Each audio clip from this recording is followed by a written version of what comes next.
Pues buenas tardes. En primer lugar, agradecer a las organizaciones que han elaborado este acto, la Universidad de Oviedo y a la Feria del Libro, a los asistentes que estáis aquí y especialmente a David Álvaro González por darme la oportunidad de presentarte. Bueno, unas palabras de presentación. David Álvaro González es licenciado y doctor en Filosofía por la Universidad de Oviedo, donde realizó también su tesis doctoral bajo la dirección de Gustavo Bueno. Y desde el año 1991 es profesor titular en el Departamento de Filosofía de esta universidad y desde el año 84 es también profesor tutor del Centro Asociado de la UNED de Asturias. Es autor de numerosos artículos de investigación y de 6 libros sobre temas de filosofía de la ciencia, materialismo filosófico especialmente, pero también de filosofía práctica. Y bueno, los libros serían los siguientes: Ciencia y materialismo cultural, el sistema de clasificación de Linneo, que fue con el que yo conocí a David porque lo leí hace tiempo, la clonación, la anticoncepción y el aborto en la sociedad biotecnológica, la idea de sistema, el libro que hoy nos convoca, la filosofía de Gustavo Bueno, comentarios críticos, y finalmente un libro de este año, un mapa filosófico del mundo. Hoy nos convoca este libro, La filosofía de Gustavo Bueno, comentarios críticos. La primera edición apareció en el año 2024 y rápidamente se agotó, de modo que la segunda edición fue publicada en el año 25 y es una publicación ampliada, mejorada y corregida, facilitando la lectura y la comprensión. Quien desee profundizar en su lectura, bueno, puede hacerse con él aquí en la Feria del Libro, pero también puede consultar material complementario en Internet, dado que David Álvaro González ha ido publicando en su canal de YouTube diferentes vídeos explicativos de cada uno de sus capítulos. Del libro os quiero comentar algunas pinceladas, una sobre las novedades que introduce este libro respecto del primero, unas cuestiones sobre contenido y forma, muy breves, un comentario sobre la recepción que ha tenido en el ámbito filosófico y finalmente unas consideraciones que desde mi campo, yo soy psicólogo clínico, trabajo en el SESPA y desde mi campo me parecen muy útiles para mi profesión, unas consideraciones sobre la afinidad entre el materialismo filosófico y la ética estoica. Bueno, las novedades principalmente son las siguientes. Incluye novedades respecto a la primera edición. Incluye un resumen de la filosofía de Gustavo Bueno a modo de introducción, un glosario de términos que se emplean a lo largo de la obra y la reorganización del primer capítulo que lo divide en dos partes con el fin de facilitar la lectura. El título se llama La filosofía de Gustavo Bueno, con lo cual trata sobre materialismo filosófico y se complementa con comentarios críticos. Esto ya indica que no estamos ante una mera exposición doctrinal, sino ante un análisis que examina, discierne y valora, es decir, que trata de distinguir lo esencial, lo accesorio, y que somete las tesis a un contraste argumental. El propósito es analizar desde dentro del propio materialismo filosófico algunos de los puntos que David considera pues, que pueden ser más débiles o contradictorios o incompletos. Siempre con el fin de ensayar posibles vías de solución y siempre esforzándose en plantear las ventajas que tienen estos nuevos planteamientos. En cuanto a la forma, bueno, pues dos cuestiones. La arquitectura del libro, ¿no? Una arquitectura expositiva muy cuidada, donde los capítulos se van articulando en un conjunto coherente y sistemático que facilita mucho la lectura para personas no filósofas, como es mi caso. Pero luego, en segundo lugar, me parece especialmente valioso el esfuerzo de la claridad expositiva. David Álvaro González ha procurado explicar cuestiones complejas con un lenguaje accesible, evitando en todo lo posible la terminología especializada y reduciendo al mínimo los tecnicismos, para de esta manera facilitar la comprensión, que no se convierta en una hojarasca terminológica que complique la lectura. No estamos, por tanto, No estamos, por tanto, ante un libro dirigido solamente a especialistas o eruditos, sino que es una obra más abierta, accesible a un público más general, un público interesado en cuestiones filosóficas. En cuanto a la recepción, podemos decir que desde su publicación la obra ha suscitado numerosas críticas, comentarios, tanto dentro como fuera del materialismo filosófico, y lo cual constituye, a mi juicio, pues, un signo de la vitalidad, ¿no? Vitalidad intelectual y de la capacidad para suscitar la reflexión y el debate. Porque una filosofía viva pues no es una que permanece intacta o incuestionada, sino que es una pues, que nos obliga a pensar, a discutir y a tomar posición. Y en este sentido, pues David Álvaro González rehuye de todo dogmatismo y concede un valor muy especial a posibles objeciones, preguntas, que luego en el turno de preguntas pues podéis participar, objeciones, discrepancias, porque para él son materiales imprescindibles para seguir afinando argumentos y seguir pensando. Y ya termino con la afinidad del materialismo filosófico con la ética estoica, que es una afinidad que, por ejemplo, para los profesionales que trabajamos en clínica o en ciencias humanas nos puede resultar muy útil para pensar. En distintos pasajes de la obra aparece la idea de que la antropología materialista implica reconocer los límites del hacer humano y asumir la existencia de procesos que son independientes de nuestra voluntad. Y en este sentido, el autor cita la conocida sentencia de Séneca, que dice: el destino conduce al que se somete y arrastra al que se resiste. Y añade lo siguiente: la ética estoica, solidaria de la ontología materialista, ha de reconocer las evidencias de las ciencias estrictas, ajustarse a ellas, engranar con ellas y fundamentarse en ellas. Y esta conexión resulta especialmente interesante porque remite a una intuición filosófica muy antigua, que es la de distinguir entre aquello que depende de nosotros y aquello que no depende de nosotros. Epicteto abre su Enquiridión afirmando: de las cosas unas dependen de otras, unas dependen de nosotros y otras no. Y de hecho, este breve manual, Enquiridión, que significa manual, gira en torno a esta idea fundamental: aprender a discriminar entre aquello que pertenece al ámbito de nuestras acciones y aquello que desborda por completo nuestro control.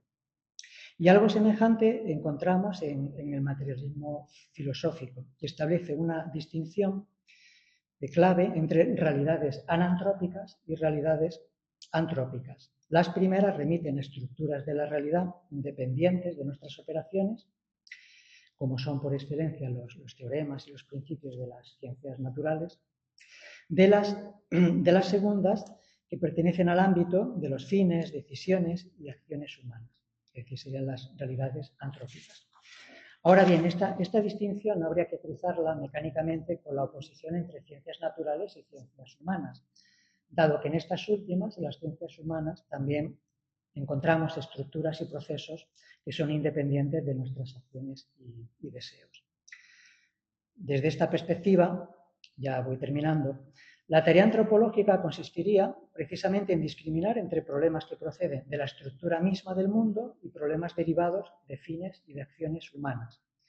Y esta distinción resultaría decisiva, por ejemplo, en mi campo, para evitar lo que llamamos bucles patógenos, que son intentos reiterados y estériles de intervenir allí donde no cabe una intervención eficaz.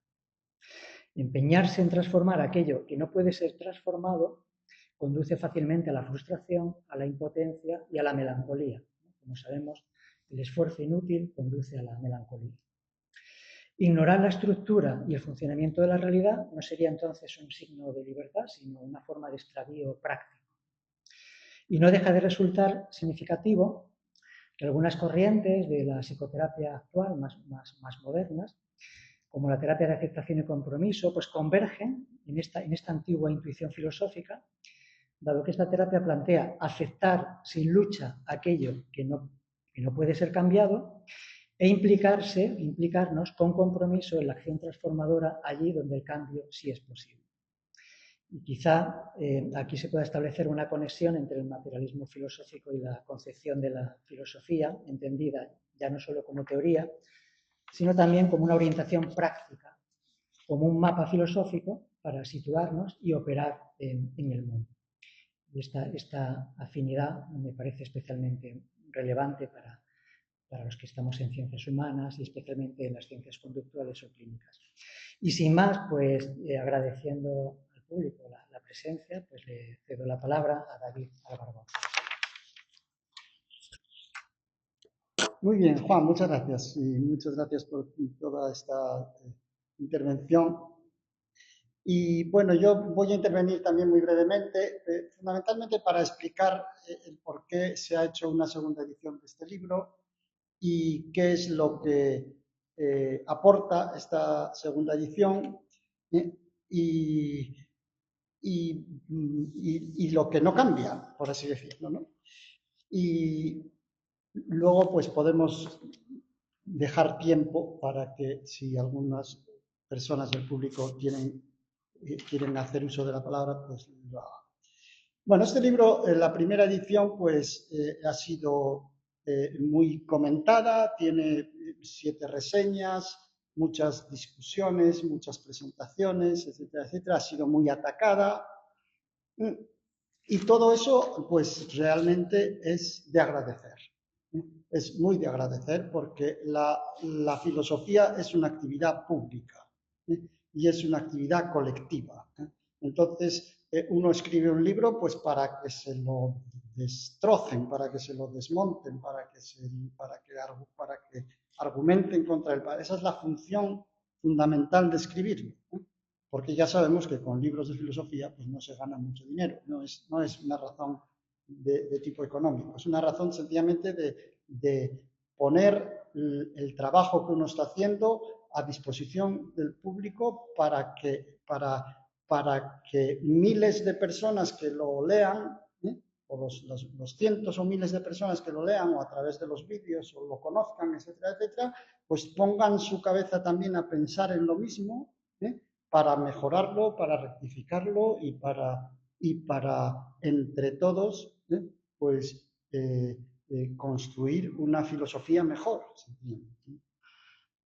Entonces yo lo primero que quiero decir, pero muy sinceramente, esto no es retórica, es que estoy muy agradecido a todas las personas que me han criticado y que han comentado el libro, que le han sacado defectos, erratas, etcétera, etcétera, porque gracias a eso esta segunda edición es mucho mejor que la primera. Gracias a ellos, realmente. Yo lo único que he hecho es recoger lo que me han ido diciendo y incorporarlo, pues todo lo que son erratas, frases que se entendían mal, párrafos que se entendían mal, argumentos que se consideraban incompletos, etc.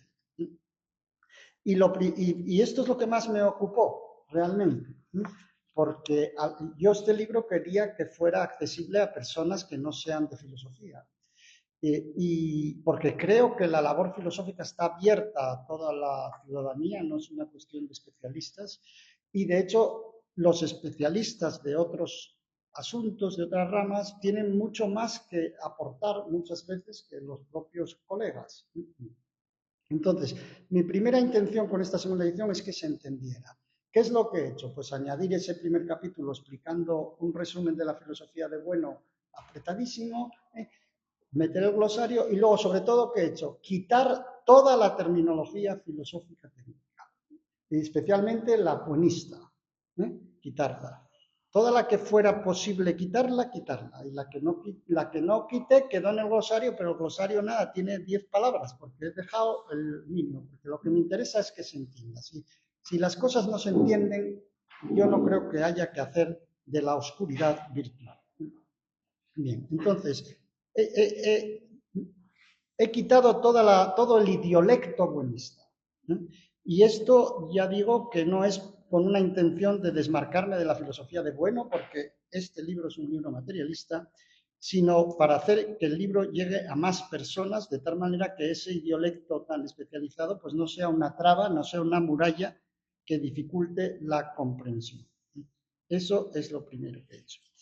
O sea que he añadido ese capítulo, he quitado todo ese idiolecto, he revisado toda la redacción en todos los puntos en donde se me dijo o insinuó mínimamente que aquello se podía explicar mejor, lo he vuelto a redactar con más claridad, etcétera, etcétera. Y me he centrado sobre todo en la cuestión que ha sido más debatida, que es la del capítulo primero, que es la cuestión de dónde reside el fundamento ontológico del sistema del materialismo. Este es un asunto muy debatido.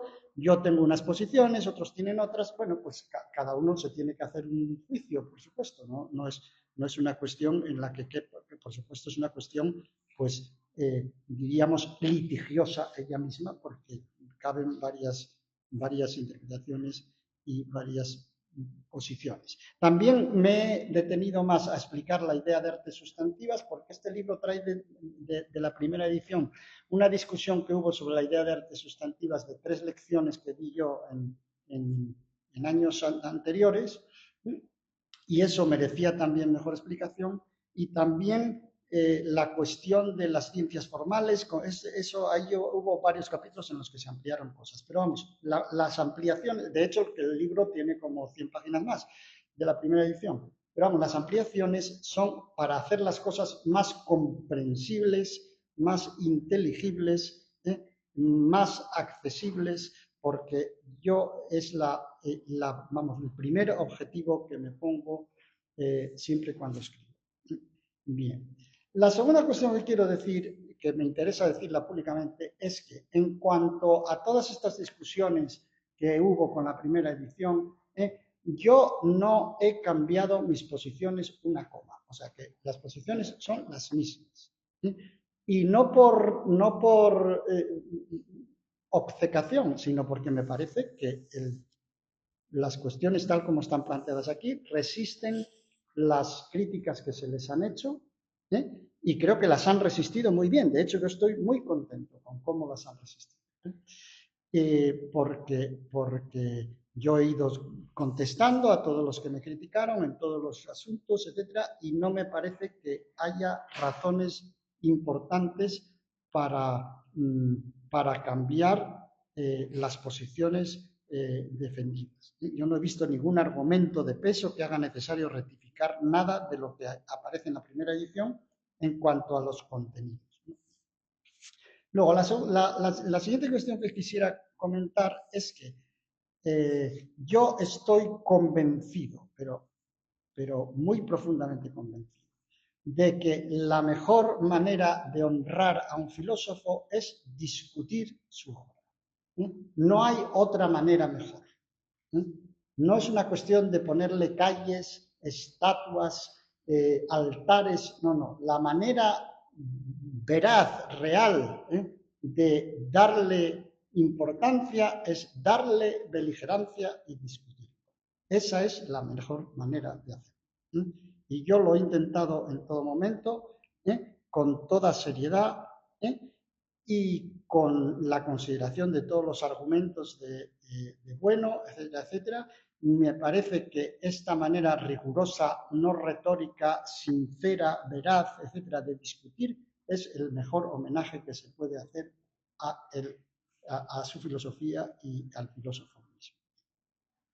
Bueno, y luego por otro lado quiero agradecer aquí públicamente, porque este libro debe mucho a muchas personas, esta segunda edición, y quiero agradecerlo públicamente porque es de justicia. En primer lugar, a don Marcos Loredo Colunga, que es el que dirige el servicio de publicaciones de la Universidad de Oviedo, por darme la oportunidad de hacer esa segunda edición, que bueno, es incurrir en trabajo, en costos, en riesgos, etcétera, etcétera. Y en segundo lugar, a doña Ada Eila Rodríguez, que fue la persona que se encargó en el servicio de publicaciones de hacer el trabajo porque el libro hubo que hacerlo nuevo. Toda la maquetación que tenía, etcétera, etcétera, no valió para nada. Es como si fuera un libro nuevo porque cambiaran tantas cosas que no merecía la pena recuperar nada. Luego, quiero agradecer a todas las personas que me han hecho comentarios que pasan pues desde errores tipográficos, errores ortográficos, errores sintácticos, que también uno los tiene sin más, o sea que tampoco pasa nada, ¿eh? Lo que hay es que corregirlo, ¿eh? Entonces, pues concretamente, don Pedro Santana, Íñigo Ongay, un médico amigo mío que se llama José Manuel Fernández Menéndez, que leyó este libro con mucho detenimiento varias veces, ¿eh? Ricardo Iglesias, el profesor Carlos Madrid, el profesor compañero mío en la Universidad Pablo Huerta, Marcelino Suárez. Y quiero agradecerle también a Joaquín Robles su lectura atenta del libro y su crítica, aunque en algunos puntos yo no estoy de acuerdo con lo que dice, pero lo cortés no quita lo valiente, porque a mí me ha valido también mucho todo lo que él dice para explicar las cosas mejor, darme cuenta de las cosas que no se entienden o que exigen más explicaciones, etcétera, etcétera. Al periodista José María Caso, a Gonzalo Rivera, a Rafael Vázquez, en fin, y desde luego a los que han hecho reseñas, a Silverio Sánchez Corredera, Juan Villazón, Pedro Santana, Íñigo Ongay, José Carlos Loredo y Joaquín Robles. Aunque ya digo que esas reseñas, pues unas son más críticas, otras menos críticas, pero todo eso, lo peor que le puede pasar a un libro es que se quede ahí enterrado y no tenga ninguna réplica por parte de nadie. Yo agradezco muchísimo todo esto, de verdad, porque ha contribuido a que esta segunda edición sea mejor. Esta segunda edición está muy, muy corregida. Juan la acaba de leer y ha encontrado una errata, una sola. En 200 y pico páginas, eso es un récord. Porque está muy corregida, pero no gracias a mí, sino que es que la ha leído mucha gente y se han metido las correcciones es una edición muy, muy cuidada desde ese punto de vista. Y desde el punto de vista de la inteligibilidad, muy puesta a prueba, porque todas estas personas que lo leyeron, algunas de las cuales no son de filosofía, pues lo han puesto a prueba y han dicho, oye, David, que esto no se entiende, que esto aquí, que esto lo hay que explicar, que esto, también, etcétera, etcétera. Pues, porque los que estamos en la universidad explicando estas cosas, etcétera, etcétera, pues llega un momento en que perdemos el contacto con la realidad y con la gente, diríamos, con los ciudadanos normales y corrientes. Porque estamos ya tan metidos en nuestras cosas, en nuestra terminología, en nuestro estudio, que perdemos, sencillamente se despista uno, ¿no? Y le parece obvio cosas que no son obvias para la gente. Y entonces hace falta alguien ahí fuera que te lo diga. Es que si no, es que es así, somos animales sociales, no somos autistas. Entonces hace falta alguien que te lo diga. Y si tienes la gran posibilidad de hacer una segunda edición, eso es fantástico, porque es incorporar todo ese conocimiento que está fuera, que tú no tienes, porque se te ha olvidado, lo dejaste ya hace muchos años atrás, y pues volverlo a incorporar y volverlo a meter en el libro, y volver a hacer que las cosas vuelvan a funcionar y salir de ese riesgo autista de la hiperespecialización, etcétera, etcétera. Juan lo ha leído hace poco, ¿no? Y le vale para su trabajo. Eso, ¿qué más se puede pedir? Quiero decir que es una cosa para felicitarse. Quiero decir que alguien que es de otro trabajo completamente de fuera, lea un libro de filosofía y dice, pues esto a mí me vale para orientarme aquí, para inspirarme aquí, para entender mejor esto que yo más o menos sabía, pero no tenía bien ubicado, etc. Pues esa es la función que cumple el libro y por eso yo os animo mucho a leerlo, porque aunque sea un libro específicamente sobre la filosofía de Gustavo Bueno, yo os aseguro, no hay un libro actualmente editado mediante el cual vayáis a entender la filosofía de Gustavo Bueno mejor que con este. Os lo aseguro totalmente. Porque conozco lo que se publica sobre Gustavo Bueno. Entonces, todo este esfuerzo de quitar todo ese idiolecto, de explicarlo todo de una manera llana, sencilla, etcétera, eso no es un valor de este libro. Y es lo que busca un lector, pues que no es especialista, claro. Porque no se trata de llegar solo a los 4 especialistas a los que les interesa Bueno, porque la filosofía de Bueno es una filosofía que todavía vale hoy, que es totalmente vigente. Es totalmente vigente. Tiene mucho interés para muchas especialidades, para mucha gente, para muchos profesionales de muchas cosas. Y ayuda a entender la realidad del presente mejor. Y el problema que tiene, que es toda esa terminología, todos los propios textos de Bueno, que a veces no son fáciles de leer, etcétera, etcétera, yo creo que este libro los viene a intentar paliar e intentar subsanar. O por lo menos esa es la intención. Desde luego está mucho más inteligible que la primera edición, muchísimo más, sin duda. Eso os lo aseguro. Y solo por eso ya yo creo que es un valor ponerlo en el mercado, y yo estoy agradecido porque se me haya dado esa oportunidad. Muchas gracias. Bueno, podemos abrir ahora un turno de preguntas y debate, lo que queráis plantear. Como decíamos antes, pues David, encantado de poder contrastar su libro con reflexiones y preguntas, así que la palabra es vuestra. Sí, acerca. Eso es. Muy bien. Pues para que se te oiga. Pues yo quería plantear una cuestión sobre mi desconocimiento sobre la obra de Gustavo Bueno, hasta qué punto este libro puede funcionar como un manual introductorio o no, o hay que leerse bien la obra completa de Gustavo Bueno, o se puede hacer parcialmente, o hasta qué punto se puede entrar a leer este libro sin tener un conocimiento exhaustivo sobre la obra de Gustavo Bueno. Es decir, hay que leer este libro después de haber leído a Gustavo Bueno, antes, o se puede hacer al mismo tiempo. Esa es mi pregunta. Sí, una pregunta completamente central. Pues sí, yo creo que se puede empezar por aquí, sinceramente. Y que probablemente es más fácil empezar por aquí que leyendo a Bueno directamente. O leyendo los resúmenes que se hacen de Bueno. Porque los resúmenes que se hacen de Bueno suelen ser repetir las cosas tal como Bueno las dice. Y entonces eso no añade un valor de explicación sobre los textos. ¿Se da cuenta, no? Porque lo que añade un valor de explicación sobre los textos es, tú tienes a Bueno en tu cabeza y ahora con tu lenguaje explícalo. Eso es lo que añade. Y eso es lo que se hace en este libro. Porque yo en este libro, por ejemplo, no cito nada. O sea, cito a Bueno las obras, pero no cito textualmente. ¿No? Esto no es una longaniza de textos de Bueno citados. No hay textos de Bueno citados.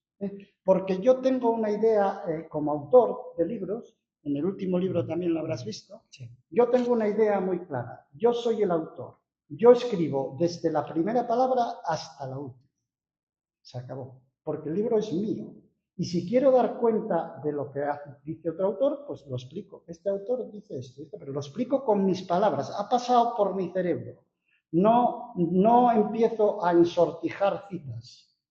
Esa cosa de ensortijar citas es muy típico pues, de la vida académica, de los papers, de las tesis, etcétera, etcétera. Pero es que yo no estoy escribiendo para ese público. Esto es para que lo coja un profesional. Y que lo lea y que lo pueda leer. Y se va a enterar de Gustavo Bueno mucho más que leyendo a Bueno o leyendo cosas sobre Bueno. Eso sin duda. Sin duda alguna. Y le va a inducir a leer cosas de Bueno. Y cuando vaya a los textos de Bueno los va a entender mejor. Eso te lo aseguro yo. No te estoy vendiendo una moto. Eso es así porque es lo mismo que dicen mis alumnos cuando salen de clase. Es decir, gracias a Álvaro González yo entiendo a Bueno. Eso consulte usted con cualquier alumno que haya tenido yo. Porque esa cuestión es meterlo cuando uno lo tiene en la cabeza. Entonces ya lo explicas, pero lo explicas separándote lo explicas yo te estoy mirando a los ojos y te explico porque te lo explico porque te estoy mirando a los ojos. No es porque esté contando una cosa que hay en un papel, no, es porque estoy viendo tu cara cuando te lo explico. Ese es el asunto, ¿no? Y entonces este libro es un poco así. La cara que yo veo cuando me lo explica es toda esta gente que acabo de citar, que leyó el libro y me lo llenó de notas por todas partes. Ese es el asunto. Y yo no he pasado ni una. Es decir, que a mí cuando alguien me dice esto no se entiende, es que no hay nada que discutir, no se entiende. Y se acabó, porque te lo está diciendo el que lo lee, pues ¿qué más? No le vas a discutir tú si lo entiende o no lo entiende. Pues evidentemente no lo entiende, entonces haz que lo entienda, ya está.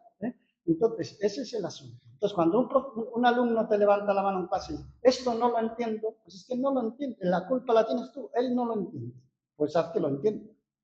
Tienes a una persona enfrente, no tienes un mueble, no. Tienes una persona a la que le tienes que explicar algo, pues explícaselo y ya está. Y si no se lo puedes explicar, que a veces pasa, pues entonces saca las conclusiones. Porque si no se lo puedes explicar, está mal. Eso es todo. Es así de sencillo el juego. Cuando uno le preguntan algo en clase y no lo puede explicar, pues ese día está de suerte. Ese día está de suerte porque le acaban de pillar. Y le acaban de pillar en una cosa que tiene que rectificar. Los profesores, esto no lo decimos porque, claro, no lo vamos a andar diciendo, pero nos pasa. Claro que nos pasa. Vaya si nos pasa.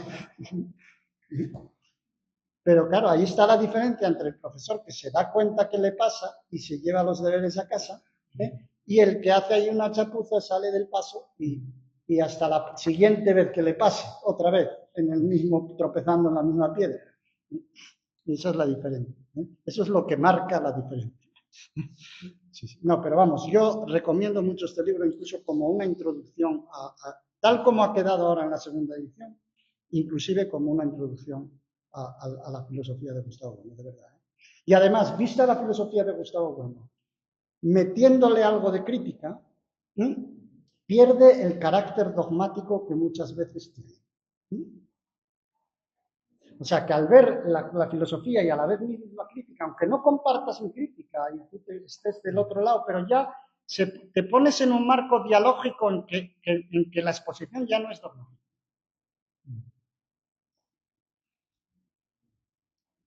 Pues nada, ¿más preguntas? Yo quería preguntarle, ¿por qué los filósofos crean siempre el lenguaje? ¿Serían críticos? No, desde aquí sí.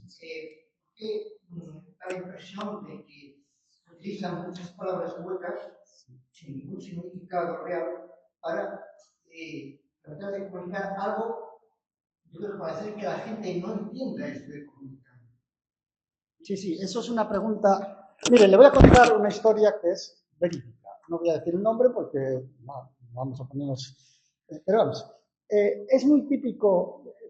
Yo me he encontrado muchas veces, no una vez ni tantas veces, de salir de una conferencia de otra persona, salir de una conferencia de otro compañero, de otro profesor, del mismo bueno, y alguien del público hace este comentario: vaya conferencia más buena, aunque yo no me he enterado de nada. ¿Qué cabeza piensa así?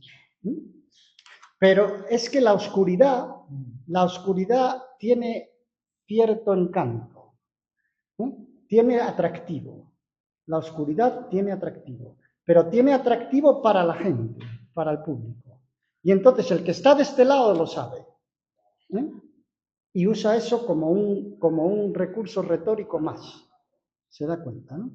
Para marcar una distancia, para no solucionar un problema que no puede solucionar, y entonces lo esconde en una terminología críptica, etcétera, etcétera. Entonces, para ponerse en una estratosfera, pues, en donde no entra la discusión, es algo apotropaico, es como una defensa. es como una defensa, es como Galeato, es como una defensa, es una cosa es un mecanismo de defensa. Entonces, desnudarlo todo para mí es fundamental. Hay que desnudarlo todo. Hay que desnudarlo todo.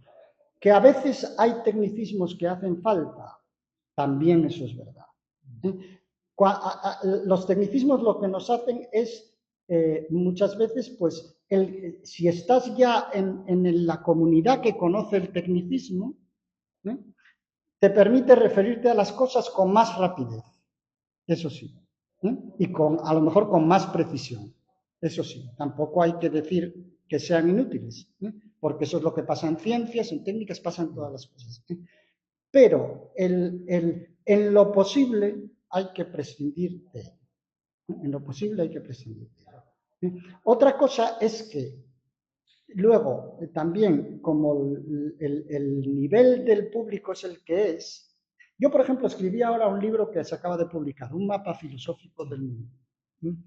Y lo di a leer a 30 personas, personas normales, no filósofos.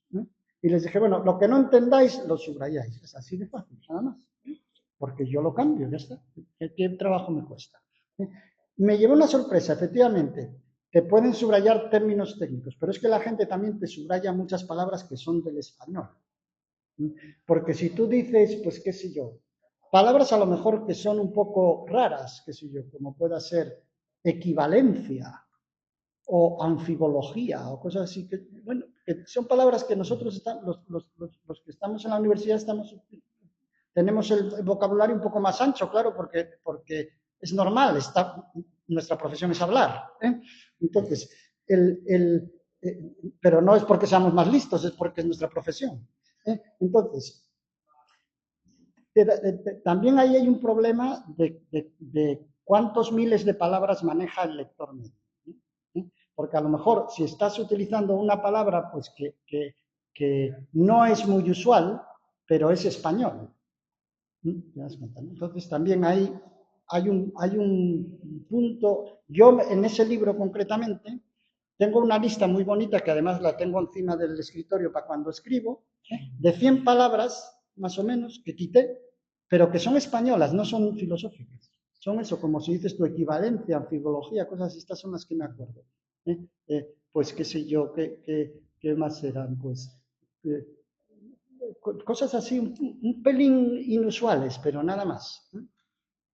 Entonces, ese es el problema. Ahora, por ejemplo, el profesor bueno tenía una tendencia a acuñar palabras él.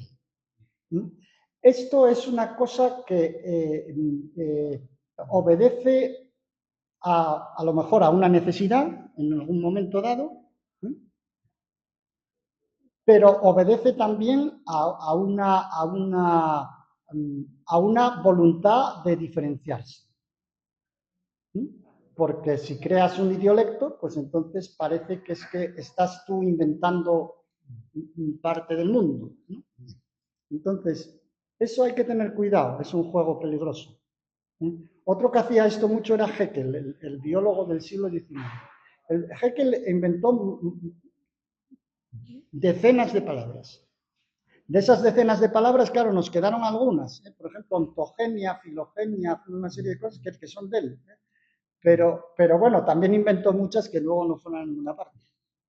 Entonces, en todo caso, yo la máxima que tengo es exactamente la contraria. Es desnudarlo todo.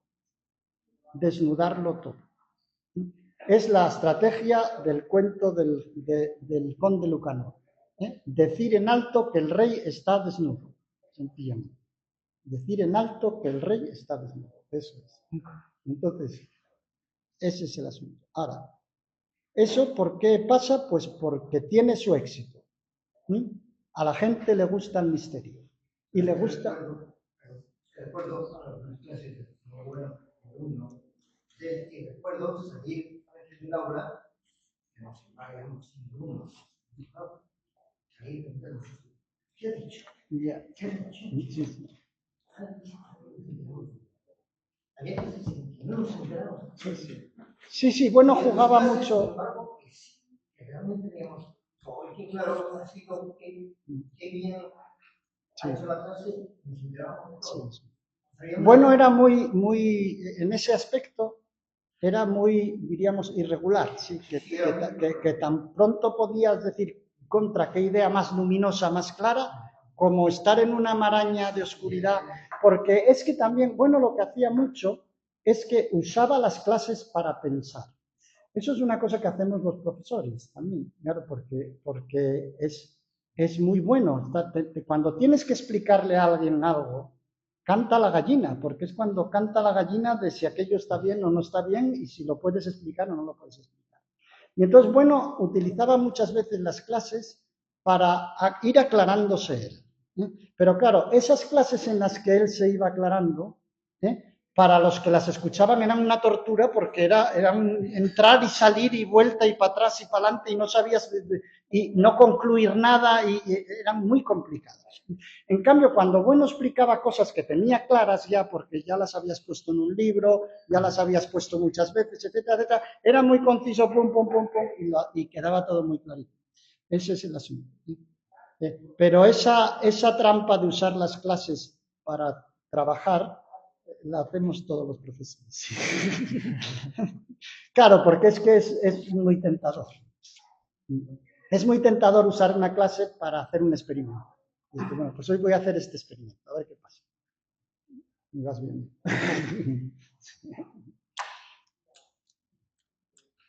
¿Más preguntas? Bueno, pues lo dejamos aquí porque yo creo que si no a las 8 ya hay otra presentación. Si no, ¿alguna cuestión?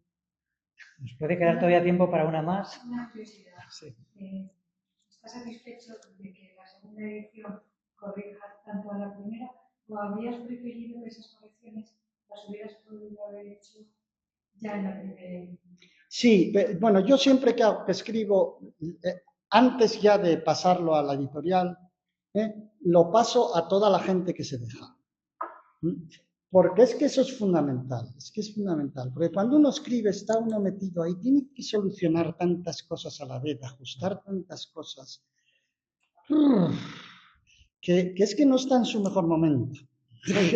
Y entonces es fácil que se te pase algo, que quede algo descolocado, que alguna frase quede fea, que no se entienda, es que es muy fácil porque tú estás en otra, no estás pensando en eso, estás pensando en los contenidos, en cuadrar los contenidos, en tal. Es que escribir es demasiado difícil. Entonces, por ejemplo, yo en este caso me parece bien, no estoy descontento. Mira, la primera edición está ahí, la segunda, el que la quiera comparar, vamos, que se tome esa molestia, pues que se la tome si quiere, pero vamos, verá lo muchísimo que ha mejorado. Y no me avergüenza, porque ha mejorado, ¿por qué? Pues porque han sido muchas horas de discusiones con mucha gente y tal, y de hablar de esto y del otro y lo demás allá, y claro, eso tiene que notarse, claro, ¿cómo no se va a notar? No es lo mismo estar solo que acompañado, y sobre todo porque esto de la filosofía es una cosa muy dialógica, es decir, de darse cuenta de cómo lo ve el otro, de ponerse en la posición del otro, de volver, etcétera. Es que es así, yo creo que no tenemos que avergonzarnos, dentro de que tenemos que intentar siempre sacar el producto lo mejor que podamos. Pero desde luego, yo si alguien aquí escribe o que lo dé a leer antes de publicar. Porque seguro que algo mejora. Seguro que algo mejora. Eso yo, vamos, estoy absolutamente seguro. Y sobre todo cuando es una cosa como esta, que en este libro y este otro del mapa, en que es que no es decir, yo tengo aquí una teoría y voy y la escribo. No, es que la estás haciendo a la vez que la escribes. Ese es el problema. Estás ajustando, cuando la escribes es cuando te das cuenta de todos los vericuetos y todas las cosas y todas las complicaciones que tiene aquello. Y luego ya cuando recibes los comentarios, pues todavía más, porque todavía llegas a cosas que tú no habías, que no se te habían ocurrido, o que no habías pensado en ello, o que estabas despistado, pero es que es normal. porque estás hablando de cosas que son demasiado generales como para tener un control al 100% del campo. Si estuvieras hablando de un campo muy concreto, pues qué sé yo, una cosa concreta, una máquina o lo que fuera, pues una máquina tiene un número n de piezas y ya no tiene más, pero el mundo es que tiene infinitas piezas. Y entonces esto es muy complicado de cuadrar. Y se te escapan cosas, claro que se te escapan, pero eso no... la cuestión, esto nos lo puede decir aquí el clínico, la cuestión no es equivocarse es la manera de aprender. Si no te equivocas, no aprendes. La cuestión es rectificar. Y equivocarse lo menos posible, pero quiero decir, date un margen para equivocarte porque si no te vas a amargar la vida. ¿No es así? Sí. Totalmente. Sí. Voy a entender el cierre categorial. Seguro que sí.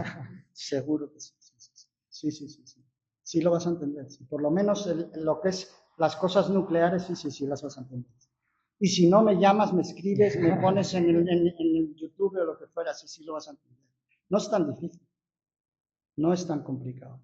Yo mismo tengo un pequeño vídeo en YouTube explicando el cierre categorial en 20 minutos. Si quieres, escúchalo. Se entiende perfectamente. Se entiende perfectamente. El que no lo sabía explicar era bueno. Porque él estaba demasiado metido en los detalles, entonces no cogía una distancia suficiente como para ponerse en la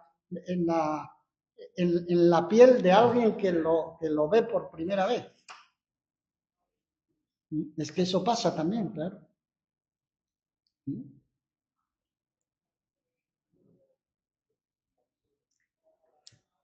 Pues, ¿alguna cosa más que queráis? Nos queda, bueno, yo creo que ya estamos en la hora. ¿Alguna última pregunta o comentario? Este libro, ¿en qué medida añade? No, desde aquí se oye. ¿En qué medida añade, prolonga, machaca o destruye el materialismo? Bueno, yo creo que sencillamente lo mejora.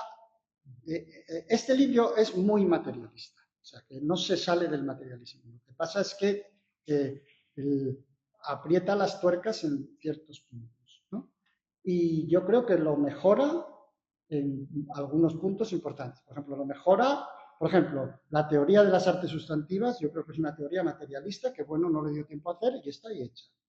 En mis lecciones y en la teoría sobre las ciencias formales y su sentido ontológico, pues también. La reubicación de la teoría de los fenómenos de materialidad yo creo que es muy importante también, porque si no hay un riesgo muy importante, que es que lo estamos viendo además los que estamos en la discusión, de que el materialismo derive hacia una especie de idealismo trascendental kantiano, que es una cosa diferente. Entonces es muy importante darse cuenta que los géneros son epistemología y que como epistemología muy bien, pero que las categorías ontológicas son las ciencias, son las categorías, las del cierre categorial. Eso es una cuestión que, claro, muchos seguidores de Bueno no están de acuerdo, pero que yo creo que hace que el materialismo sea muchísimo más firme, más fuerte, muchísimo más potente, más centrado. En fin, me parece que se gana muchísimo por todas partes. ¿Sí? Eso es lo que creo.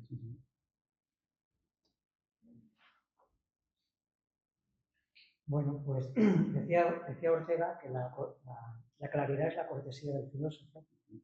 Y yo creo que el libro es muy cortés en cuanto a que hay un gran esfuerzo de exposición y de claridad y os animamos a que podáis haceros con él. Y si no entendéis algo, pues lo podéis escribir para que pueda seguir puliendo sus argumentos. Yo lo contesto todo porque todo aporta, todo aporta. O sea, no se puede decir, es que aquí se puede decir algo así como que el cliente siempre tiene razón. O sea, es que si el lector no entiende, pues no entiende, ya está. Entonces hay que explicarlo mejor, ya está. Es que eso no se puede discutir. No se puede decir, usted no entiende, es un canalla o lo que sea. No, pues si no entiende, pues habrá que habrá que ponerlo de manera que se entienda. Porque si no, ¿para qué vale? ¿Para que me lo coma yo solo? Entonces quiero decir que cuando uno dice, es que tengo miedo de preguntar, no vaya a ser que esté mostrando mi ignorancia bueno, pero es que da igual, pues tú pregunta, claro que sí, pregunta. Y que te lo expliquen, pues claro que te lo tienen que explicar. Que este señor para eso cobra. Claro. No cobra para hacerse el interesante y decir que no se rebaja.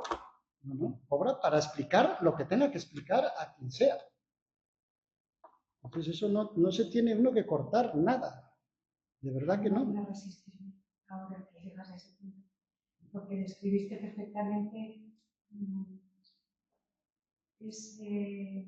ese miedo. No, ese punto en el que está la universidad de querer ser la élite, ¿no? Antes cuando hacía referencia. Entonces, no es un error. No, es que la filosofía es para todo el mundo. La filosofía no es una especialidad, no es una élite ni nada. La filosofía es que si hay un argumento y tú lo sabes defender, te llevas por delante el filósofo de turno. Sencillamente, ya está, punto. Porque ahí lo que vale es el argumento. Para la filosofía no es como, por ejemplo, estos señores que están en profesiones médicas, que un piloto, pues tiene que tener una licencia en piloto. Pero para hacer filosofía no hace falta licencia, la hace cualquiera. Y si tienes el argumento, llévalo para adelante porque te llevas a la gente por delante. Si el argumento está bien, te llevas a la gente por delante. A quien sea, da lo mismo, porque da lo mismo que sea Kant, te lo llevas por delante, si el argumento está bien. Entonces, hay que atreverse a pensar, sencillamente, y a plantear las cosas, ya que te corrijan y digan, no, estás equivocado por esto, ¿no? Porque no estás teniendo en cuenta este argumento.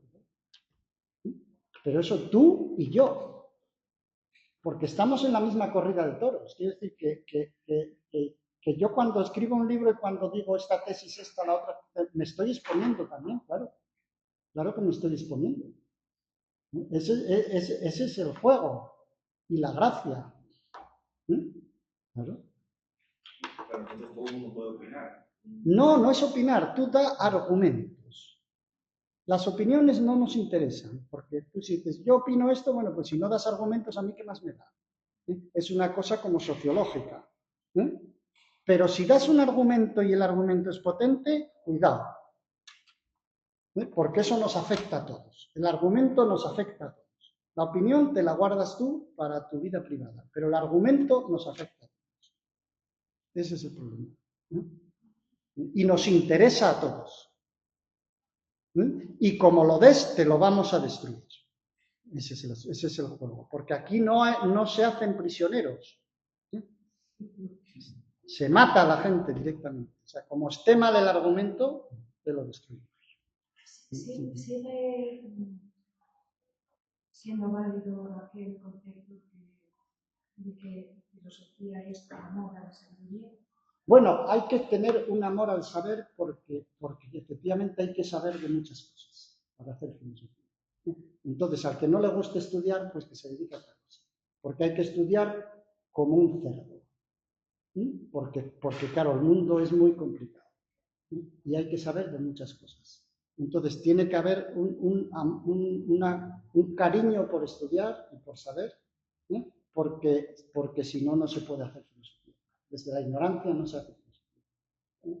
Eso es así. Eso es un requerimiento pero bueno, eso ya para el que se dedique a ello, porque se dedica a ello. Pero la sabiduría en sí conlleva un punto de humildad también, ¿no? Por supuesto que sí, pero si ya, esto que estoy yo diciendo, ¿qué se puede decir más humilde? Quiero decir, tú dame un argumento. Si tienes razón, da lo mismo que yo sea profesor y tú no, es que tienes razón, ya está, ganaste la partida, se acabó. Punto.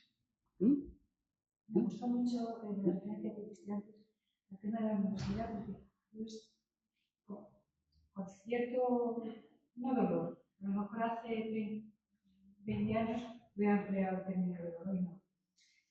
Pero sí lamento, en cierto modo, que la universidad se jacte a veces de esa atalaya de conocimiento. Mire, concretamente en lo que hace a la filosofía, hoy podríamos decir, hoy aquí en el mundo en el que estamos, del capitalismo occidental, la filosofía no se hace en la universidad.